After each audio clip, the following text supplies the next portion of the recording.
All right, why don't we get started? Hello and welcome to the Women in Our Woods program showcasing a few of our 2023 demonstration projects. My name is Lisa Sawsville and I'm with Vermont Coverts, one of the members on the steering committee for WOW Vermont. And we're excited to share with you about the practices that took place on these lands. Before we get started, we have a few housekeeping items. If you have any questions, please enter them in the Q&A section. You're welcome to use the chat, but we will not catch the questions there. So put the questions in the Q&A. In the chat, you're welcome to put down where you're zooming in from. We'd love to know where you are. At this time, I'm going to turn this over to Caitlin Cusack, a forester with the Vermont Land Trust, to give a little background on WOW and the WOW Vermont partners and the demonstration projects. And then we'll hear from our panel of landowners and our partner, VYCC. Sounds great. Thanks, Lisa. Hi, everyone. Thanks for joining us. I'm going to apologize for not having my video on right now, but it helps me save a little bandwidth while I have slides going. So I'll pop on when we're ready to have a discussion. But I'm going to give you a little bit of background on WOW, and then we'll meet our lovely panelists for today. So about 5 years ago, a group of women forestry and wildlife professionals came together to create a formal WOW-centered network here in Vermont. And we mirrored our network on women-focused programs in other states with the goal of creating a collaborative women-centered community that shares information and offers support for people who take care of Vermont's forests. So WOW Vermont is led by a steering committee of many partners. So you met Lisa with Vermont Coverts.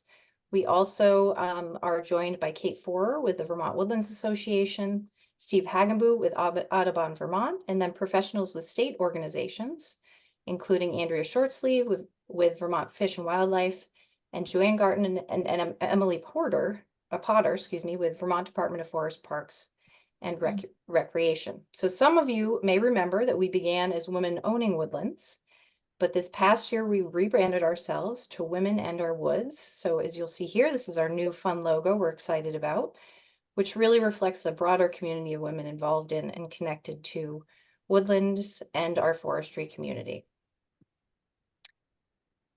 So let's see if this is going to advance. There we go. Okay, so you may wonder why women. So research has shown that nationally, the percentage of family forest ownerships with women as the primary decision maker more than doubled in the past 12 years. So in Vermont, that's about 38 to 40% of the total forest land is owned by women. So based on the results from the National Woodland Owners Survey, so this is a long-standing survey of forest land owners, we know that a woman identifies as a primary owner for lands that total almost 500,000 acres. And that 1.1 million acres are owned by landowners where the woman jointly owns the land with a spouse or other family members. So today we're going to meet three. I'm going to just end my screen share here and get us back to everyone. So today we're going to meet three of those landowners. And we're also going to meet Bill Anderson. So what would be wonderful is maybe Sheila and Julie, if you don't mind starting introducing yourselves to everyone, and we'll go around so that everyone knows who's here. I'm Sheila, and we are in Wolcott.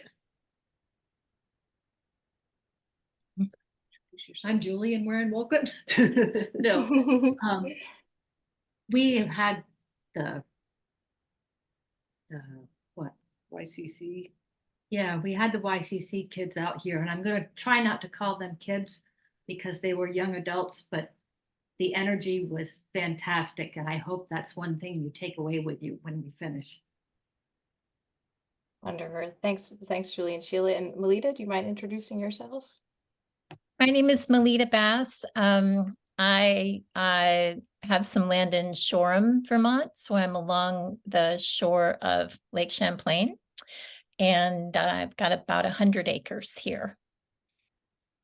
Wonderful.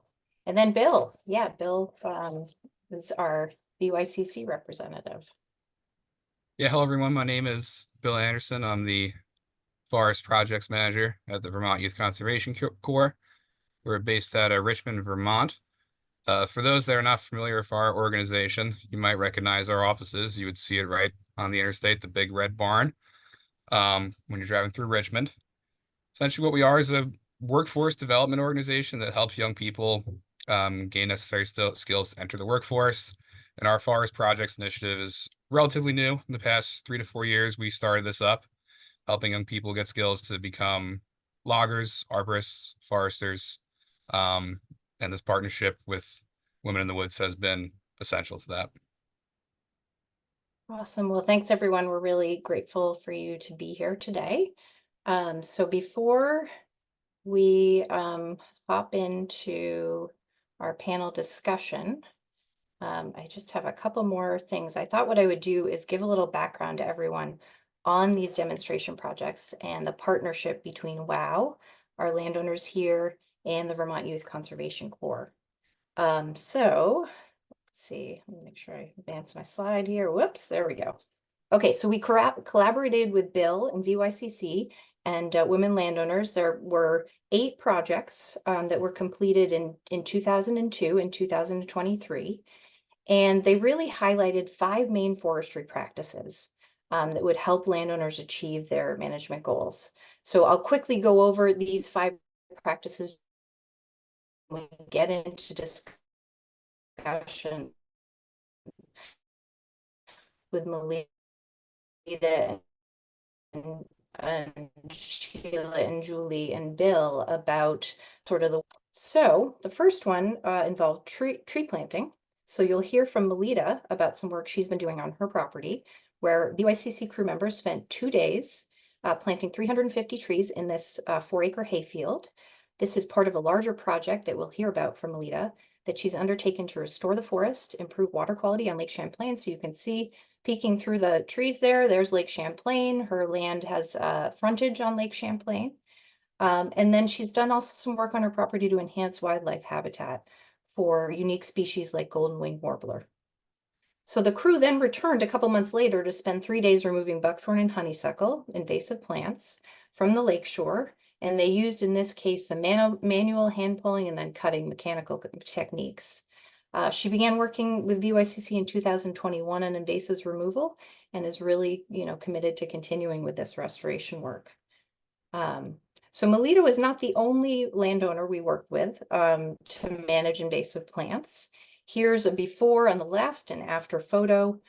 Photos where the crew spent a week, in this case, manually and mechanically, and in some cases applying a directed herbicide to remove glossy buckthorn from a demonstration site in Westminster. So you can see the sort of significant difference there after some energy spent removing those plants.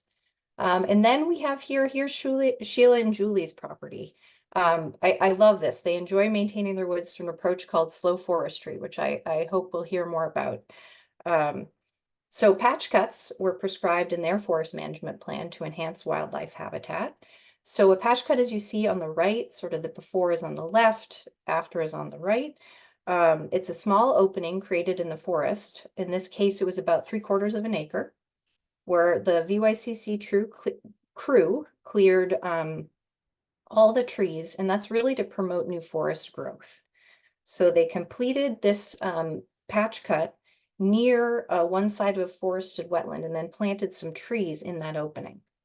So the patch cuts really transform an area of sort of lower species diversity and simple structure. And by that, I mean, if you look at the photo on the left, there's not a lot of woody or other vegetation in the 0 to 5 feet off the forest floor. That's what we call the understory layer. And then 6 to 20 feet, that's what we call the mid-story layer. It's pretty clear. And so, you create an opening like the one on the right, and within a short period of time, you'll really find that opening is filled with a diversity of trees and shrubs that establish, and those trees and shrubs are going to provide food and cover for mammals and birds. So our next technique was something called a pre-commercial thinning. Doreen initially was going to be able to join us, but had something come up, so couldn't make it. But she and her husband, Bruce, aim to maintain a healthy forest and wildlife habitat and provide periodic income for themselves from the sale of wood products. So their forest management plan, all the sort of landowners we work with, all their properties are enrolled in the state's current use program. and their management's governed by a forest management plan. So Doreen's prescribed a thinning, and that was really in order to favor straight and healthy maple, balsam fir, and spruce trees and remove some of the unhealthy and poorly formed trees. So thinning, involves removing some trees from an area, a stand, to give others more room and resources to grow. And that's kind of shown. You can see what trees were felled on the left. And the individual trees removed are ideally done before the forest becomes too overcrowded.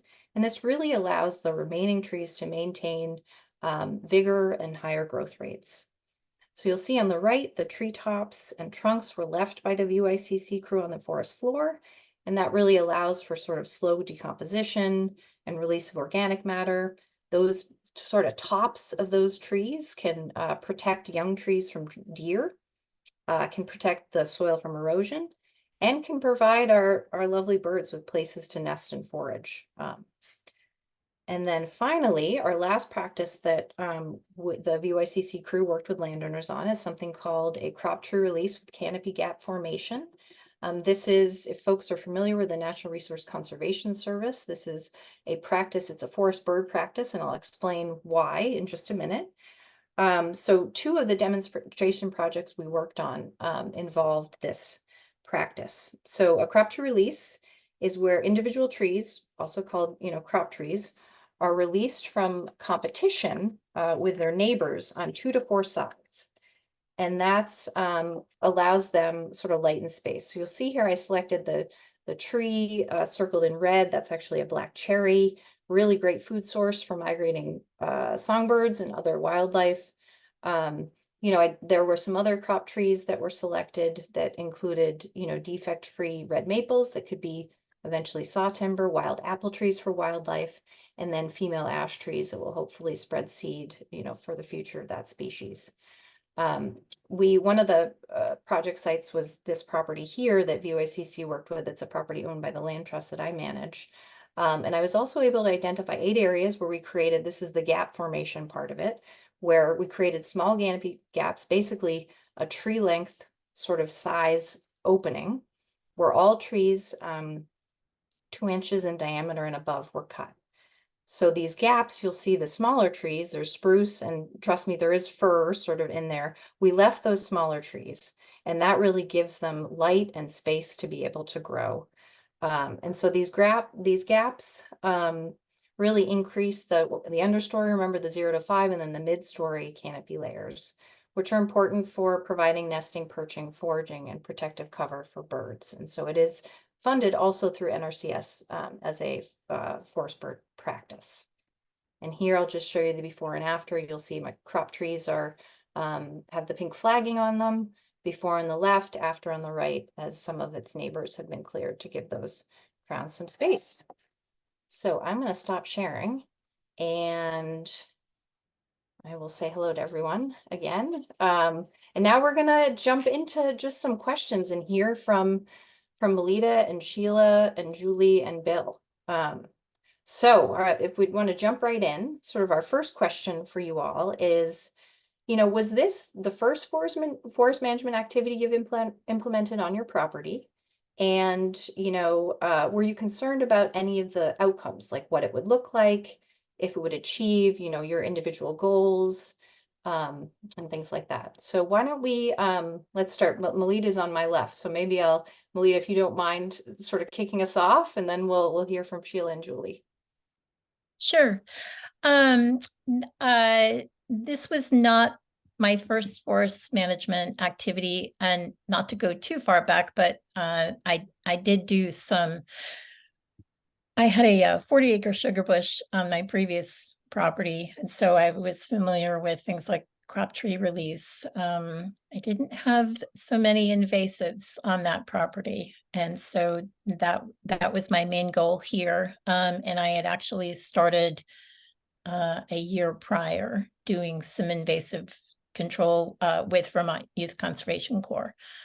So I had, I think, at least a year of experience prior to this project. Wonderful. Thanks, Melita. And any concerns or, I guess being experienced, maybe you weren't as concerned with some of the outcomes, but any concerns or surprises that, you're thinking of? Yeah, I feel like I was in a pretty good position that way. I kind of knew what to expect, and fortunately we didn't have any big surprises. Things went pretty smoothly. So in that regard, I felt pretty good about it. Great. Great. Thanks, Melita. Well, Sheila and Julie, I guess for you, was this, your first forest management activity, and, any surprises or concerns for you sort of going into it? This was the first activity done by an organization. The Youth Conservation Corps came in. We've been managing just slowly and bit by bit. We low grade our forest. Instead of high grading, we take out the things that are not looking healthy. We've been doing tree release, firewood, apple release. I guess the interesting thing that happened when we decided to have a patch cut was there were people who were concerned that we were going to be shocked when we turned around and all our trees were down. They thought it looked like, what did Alan, Alan our said? forester. He said it was going to look like a hurricane went through, and everything just looks perfect. They did such a nice job. So they were the first ones to come. They were very successful. I don't know. Yeah. It went well. I guess the other thing we work on over the years, we've had the land since 2010. We work on cross-country trails and snowshoeing trails, so not a big deal, but we work on those. Yeah, but a great way to enjoy your property. And it sounds like the conditions are a little crusty right now, but hopefully we will get more snow so that you can enjoy those a lot more. Yeah, hopefully. Yeah. Wonderful. Well, sort of our next question would be, for you all is, how did you select what forest management activities to focus on for this demonstration project? And were there any, if you could talk a little more about maybe some of the ecological or logistical considerations you had to make, or any other sort of measures that were needed to be integrated into this, activity before, during, or really after. Yeah. So maybe first question, how'd you choose this one, Melita? And then any other considerations, conservation or ecological wise, that you wanted incorporated? Sure. Well, I've been on this property for about 5 years, and I spent, I think, at least the first two, having kind of a wide variety of folks out on the land to give me input, because with 100 acres and a lot of different types of previous use and things like that, I wasn't sure what direction to go in. So I wanted to get a lot of input to kind of help me pick a direction and get more focused. So I just kind of went through that process. I think the thing that led me to this particular project was the opportunity for an NRCS grant for invasive removal. Excuse me, I think the grant actually just covered the tree planting on this project. And so that helped me define this project a little bit more, and I'd had past experience working with BYCC, so it all kind of came together really well. Wonderful. That's great. Yes, Lisa? So there's a question in the chat. I think it's a great time to put it in here, and it's kind of more at Bill and you, Caitlin. Is there a minimum acreage on which the VYCC will work? The landowner has 9.1 acres, and 6 of those are woodlands, and they are wondering if you would come work with them, Bill. There was also a question about how people can get involved with WOW. You don't need a minimum acreage to be involved with WOW. We offer programs for people who are interested. That's why we wanted to change the name from Women Owning Woodlands to Women and Our Woods. to incorporate people who care about the woodlands, might be on a conservation commission or just love to be in the woods. There is the support for the kind of demonstration projects that we're showcasing here. That funding was through a grant that we had with the U.S. Forest Service, but there is other funding to do work on your property, like Melita mentioned, NRCS monies to do certain practices, and we can certainly help direct landowners to find resources to or how to access some of those resources if they qualify. Bill, you can answer the minimum acreage for VYCC. Sure, there is certainly no minimum acreage.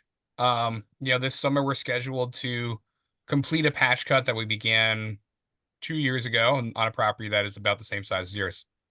So we'll certainly work on 9-10 acre parcels. Great. Thanks, Bill. And I just, there's so many acronyms in the forestry world. NRCS, Natural Resource Conservation Service. It's a program of the USDA, so federal program that provides funding that Melita was able to use, and a couple of the other projects too.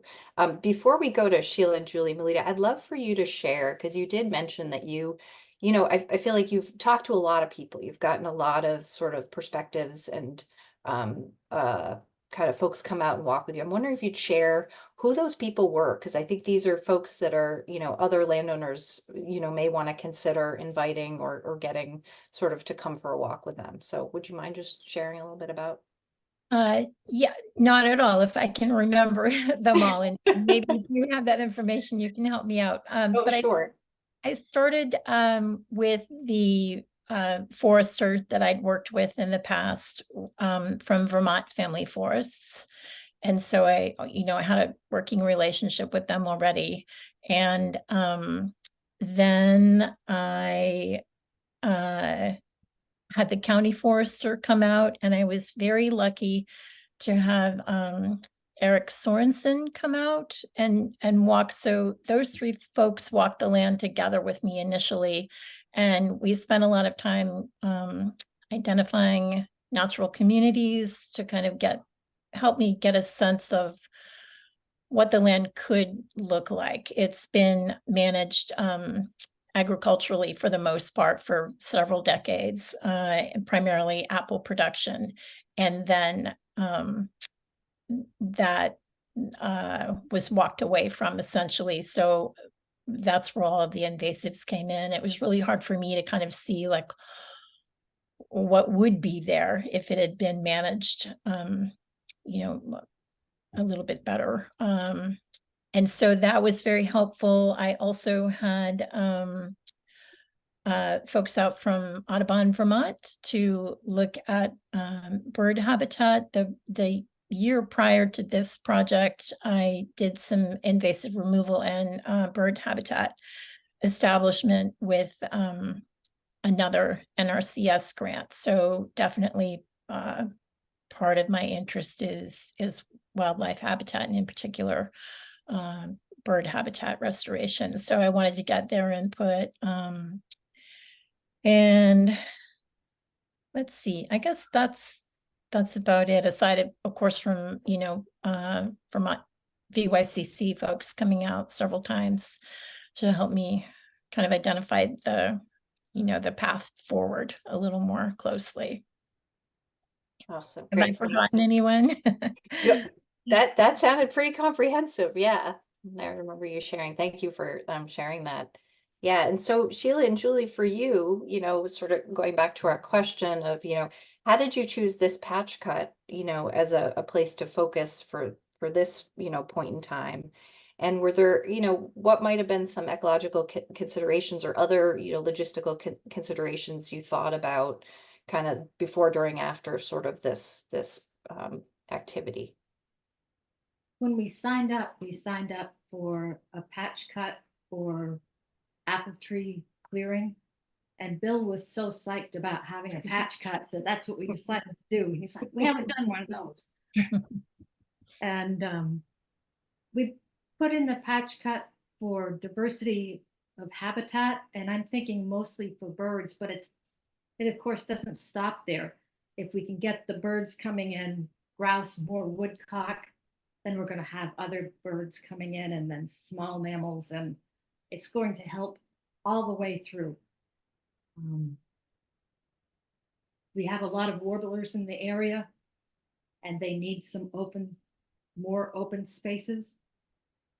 The brush that's left from the patch cut is going to allow me to plant trees in there that'll be safe from deer browsing for a couple of years so they can get going.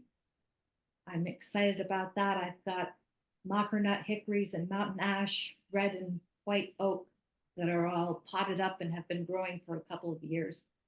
And it's going to be a great place to put them, a great growing spot.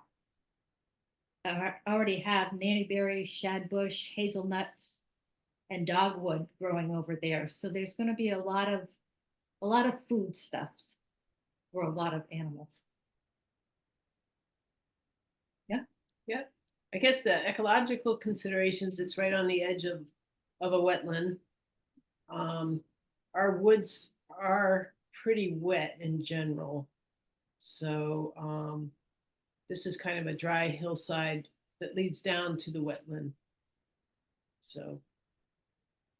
Another thought I had when I went out and looked at the work after it was finished is we are getting such severe weather, and especially wind, that I feel like I'm getting a jump on what's going to happen anyway if we continue having big wind events. And we'll have a lot of tree throw from that.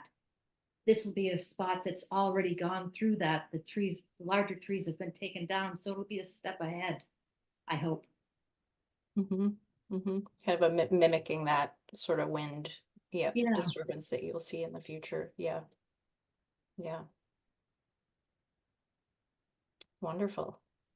Well, thank you. Well, maybe, Bill, maybe we'll sort of ask you a question. And, we've heard about some of the practices that WOW has, partnered with you on, but I'm wondering if you can maybe tell us about kind of more about VYCC and about some of the forest management work that the crews, are sort of best able to implement. Like, how do the crews interact with, landowners? Sure. I would just want to start by following up with something that Sheila and Julie said. I was very excited to have the opportunity to do that patch cut. And the reason behind that is something that I'm always thinking about is our members' experience when we're selecting projects. So not only was that patch cut something that we had not done through this funding source, but those types of projects are just excellent experiences for our members. It gives them a lot of time to work on felling skills. It also creates this puzzle for them to solve of how they're going to go into a forested area and complete this prescription. So as I go out there, I flag the area out into spots for them to start working, provide a suggestion, and then they get an opportunity to kind of figure that out and do some problem solving. As far as like what we're capable of doing, essentially any forest management project that wouldn't require heavy equipment, we would be open to doing. Some of our typical projects are we do a lot of invasive species control. In the past year, we just obtained the ability to start doing pesticide treatments.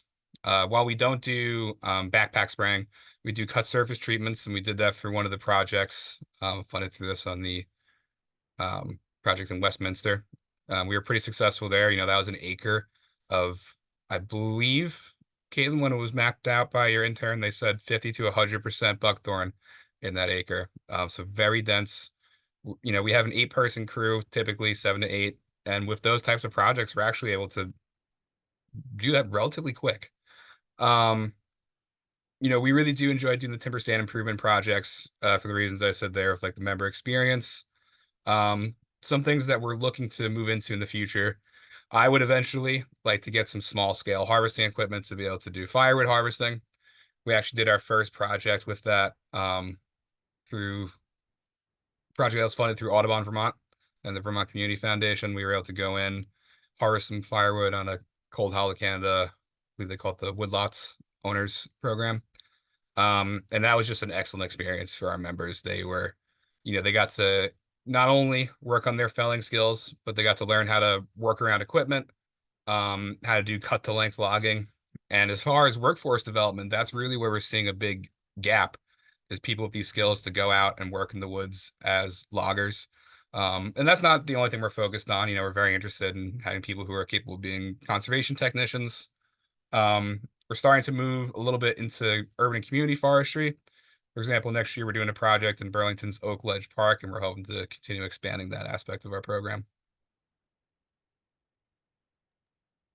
Thanks, Bill. I want to jump in here. There's a couple questions in the chat that can be answered live. One is for Sheila and Julie. If you could talk a little bit more about how you engaged with your consulting forester. You had mentioned working with a consulting forester. Was your consulting forester involved in helping you pick areas where your practice was implemented? Yes, Yes. yeah, he was. And he came out and marked the boundary for about 2 acres. It's kind of what we were aiming for eventually. So he marked that.